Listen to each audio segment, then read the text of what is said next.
அனைவருக்கும் வணக்கம். இன்றைக்கி வீடியோ வந்து விரைவில் குணமாக 3 வழிகள்.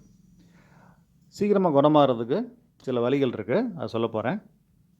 ஒரு பேஷண்ட் வரும்போதே நாங்கள் சொல்லிடுவோம், ப்ராபப்ளி 2வது விசிட்டில் இத்தனை விசிட்டில் க்யூர் ஆகும், உங்களுக்கு 4-5 தடவை ட்ரீட்மெண்ட்டில் க்யூர் ஆகும், சிலருக்கு வந்து 3 நாளே குணமாகும், சிலருக்கு 7-8 தடவை வர வேண்டியிருக்கும். ஆனாலும் சில ஸ்டெப்ஸ் ஃபாலோ பண்ணிங்கன்னா அதை விட சீக்கிரமாக குணமாக வாய்ப்பு இருக்குது. அதை பற்றி சொல்ல போகிறேன். ஃபஸ்ட்டு என்னென்னா, நீங்கள் வந்து நாங்கள் சொல்கிற ஹோம் ப்ரோக்ராமை ஃபாலோ பண்ணணும். ஒவ்வொரு பேஷண்ட்டுக்கு ஒவ்வொன்று சொல்லியிருப்போம். சிலருக்கு வந்து ஹார்டான சர்ஃபேஸில் உட்காரக்கூடாது, சாஃப்டானதில் உட்காரணும், சோஃபா குஷனில் உட்காரணும் சொல்லியிருப்போம், ஃபாலோ பண்ணணும். ஒரு சிலர் வந்து இந்த மாதிரி இடுப்புக்கு பெல்ட் போட சொல்லியிருப்போம். இடுப்பில் டிஸ்க்கு ஸ்லிப் ஆகிறது, இந்த சயாட்டிக்கா உள்ளவங்க, ஒரு சிலருக்கு மட்டும், எல்லாருக்கும் கிடையாது, சிலருக்கு போட சொல்லுவோம். ஆனால் என்ன பண்ணுவாங்கன்னா, சிலர் போடுறதில்ல. வீட்டுக்கு வந்து கெஸ்ட் வந்துட்டாங்கன்னு சொல்லுவாங்க, காரில் மறந்து வச்சுட்டு வந்துட்டேன்பாங்க, கிளினிக் வரும்போதே பெல்ட் போடுறதில்ல, அப்புறம் வீட்டில் எப்படி ரெகுலராக போடுவாங்க, அது எனக்கு தெரில.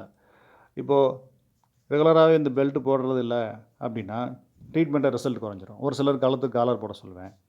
ஸோ அதை வந்து போட விருப்பம் இல்லை, சரியாக யூஸ் பண்ணல அப்படின்னாலும் ரிசல்ட் குறைஞ்சிரும், ட்ரீட்மெண்ட் அதிக நாள் செல்லும்.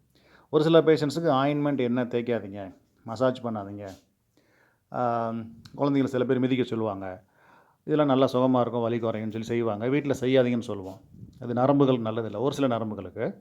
ஸோ அதை ஃபாலோ பண்ணணும். என்கிட்ட சரின்னு சொல்லிவிட்டு வீட்டில் போய் வந்து என்ன பண்ணுவாங்கன்னா, அந்த மாதிரி இதை எல்லாமே செஞ்சுருவாங்க. அப்போது ட்ரீட்மெண்ட் வந்து நம்ம எதிர்பார்த்த விட அதிக நாள் செல்லும்.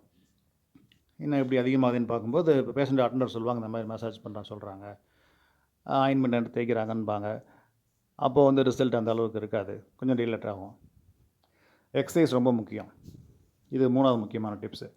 எக்ஸசைஸ் வந்து ஒரு 80% மேலே வலி குறைஞ்சிருச்சு அப்படின்னா நாங்கள் சொல்லிக் கொடுப்போம்.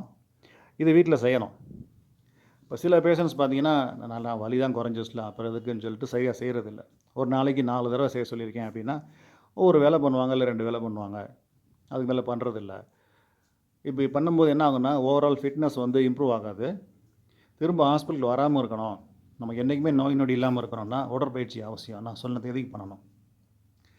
பேஷண்ட்ஸ்க்கு வந்து ட்ரீட்மெண்ட் வந்து ஏற்கனவே சொன்ன மாதிரி இத்தனை விசிட்டுக்கு வரணும்னு சொல்லியிருப்போம்.